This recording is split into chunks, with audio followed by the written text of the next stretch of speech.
You're listening to a segment of the Inside Rock podcast on IWW Radio, Niagara Falls. Go to jabberguys.com to hear the full episode, as well as other Inside Rock episodes with Oat, Queeks, and Cha, the Jabberguys.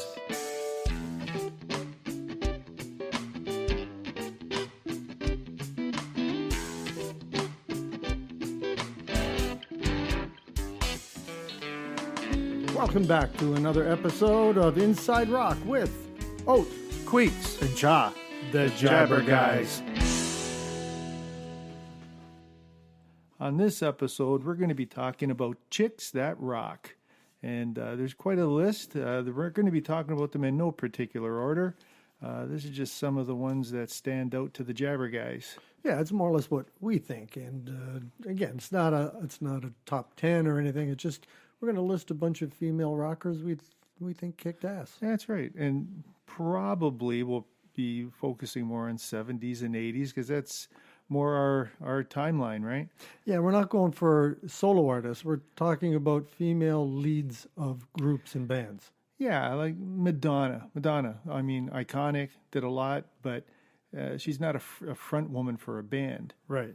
As such, right? Or Britney Spears or Christina Aguilera, that kind of thing. All great vocalists in their own right. Mariah Carey, all these people, but that's not what we're going for today. That's right. That's right. All right. So let's get right into it.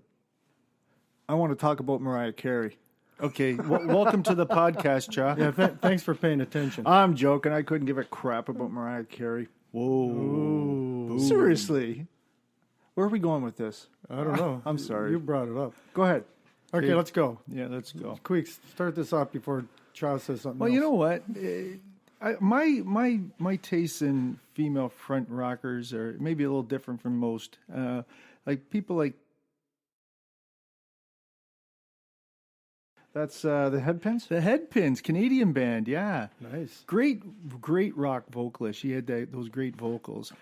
Don't It Make You Feel Like Dancing? Remember that tune? Of course I do. Yeah. And you know what? She I have to admit, she looked a little rough around the edge, but there was something that was kind of hot about her. I don't know. It was kind of weird. You know what I mean? The fact, yeah, I know exactly what you mean. Yeah. You mean she looked older. She looked older than what she really was, I think. That's probably it. Yeah.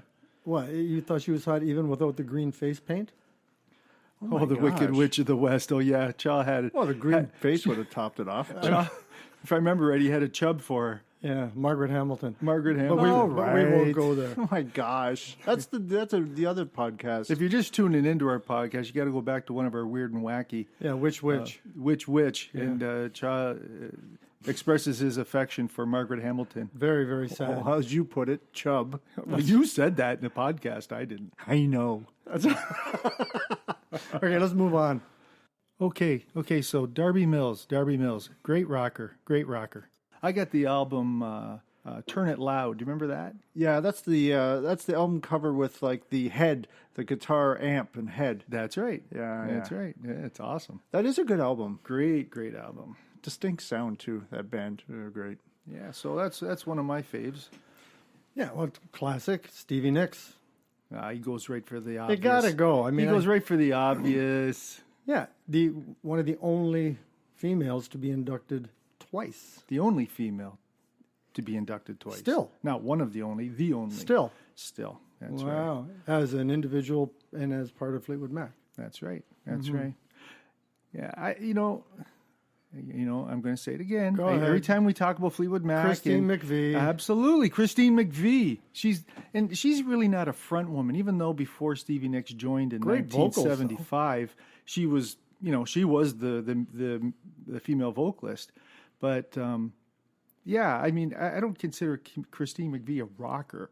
Like she wrote some great tunes like Over My Head and Songbird, but she's not a rocker. You know what I mean? Stevie Nicks was a little bit more of a rocker. Yeah, well, if you missed our Fleetwood Mac episode, you can get some of the backstory on the chaos behind the scenes with that. But yeah, listen to that episode. That's a good one. Yeah, Fleetwood Mac. Yeah, so Stevie Nicks, you gotta give it to her for sure. Good. You got somebody, Cha? Well, yeah, but I didn't know if I'd bring it up or not, but I'm going to. Gwen Stefani. Gwen Stefani. I know you're not. No, she's great. Don't get me wrong. It's just outside of my I don't know, my genre, I guess, of music. I'm more of a classic rock kind of guy, and Gwen Stefani. I mean, she's great. No question about it. But I wonder how much country influence Blake has had on her lately. Yeah, I know, right? Yeah, they've been together for a while. Oh. She's just, I don't know. She's a good-looking girl too. Now she started with No Doubt. No Doubt. Yeah, she ultimately left No Doubt. I think it was around 2012 or a year, within about a year of that. She was becoming more popular as a single act than the band was. Yeah, well, people knew her name. Well, it was Gwen Stefani. That's Right. who it was. But yeah, No Doubt though, from some pretty good tunes though, right? Yeah. Yeah, no question. Okay, what about Debbie Harry? Debbie or Deborah? What do we call her? She's been called both, right? Deborah Harry and Debbie Harry. Yeah, Debbie. I know her as Debbie. You know, I saw her. She's one of the acts I saw at the casino, Debbie Harry. And Really? remember- At the casino? at the casino, yeah. Great. Parallel Lines. That was a great album.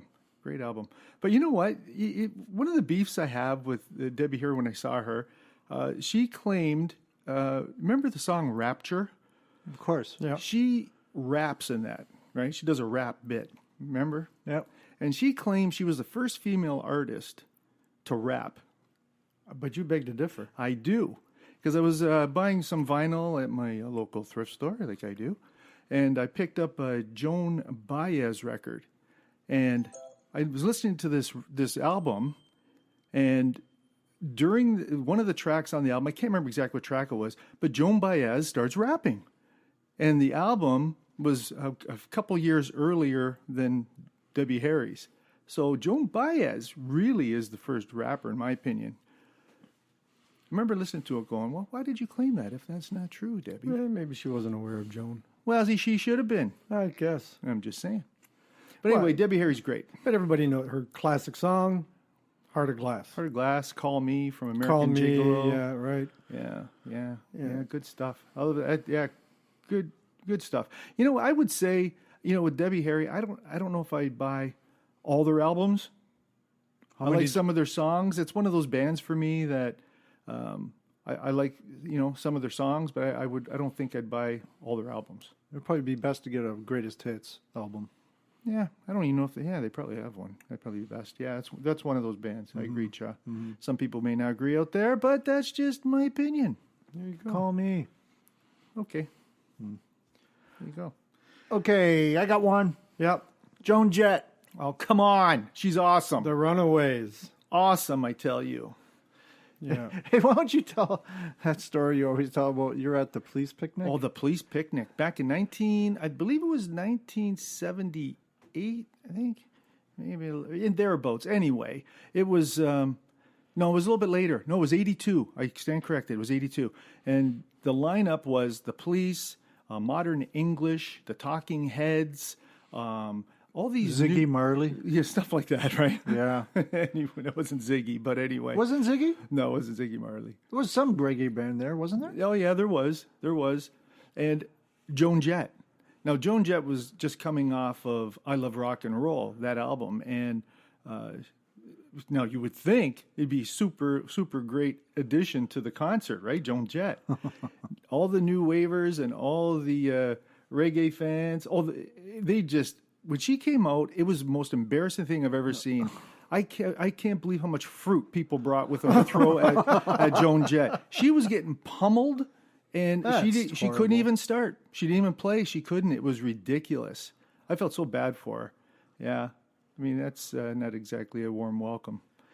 Well, but who messed up? It's just throwing a wrench in the whole thing. That just doesn't go. Oh, I don't know. Yeah. Well, she started with the Runaways, but then she formed her own band.